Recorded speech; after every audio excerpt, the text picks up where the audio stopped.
tatapon na natin yung mga tambak nating printer. Yan, natagal na yan dito. To yung brother. Yung scanner niyan gumagana pa. Kaya hindi ko na pinaayos eh. Tapos itong Cameo 2, Cameo 3. Yan, yung mga takip ng printer.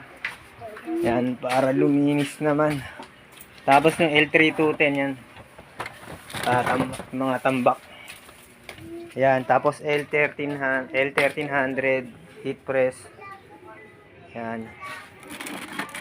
Nasulit na naman yan. Ang tagal na kasing nakatambak dito. Bali, mag-aayos lang. Ito, mukhang kailangan na rin palitan eh. Kasi ito, lumulubog na yung ano. Siguro, itong heat press na to, maliit pa yung anak ko ng mga baby pa nung nabili ko yan. Eh, magte 10 years old na siya ngayon. Kaya, bawing-bawi na. Yan. Daming tambak. Alisin ko na yung mga sobrang DTF. Yan. Mag-general cleaning. Yan. Yan. So, yun lang po mga ka-printing. Hanggang sa muli. Happy New Year. Yan. So, tapon ko na rin itong mga sticker na ano. Tagal na yan.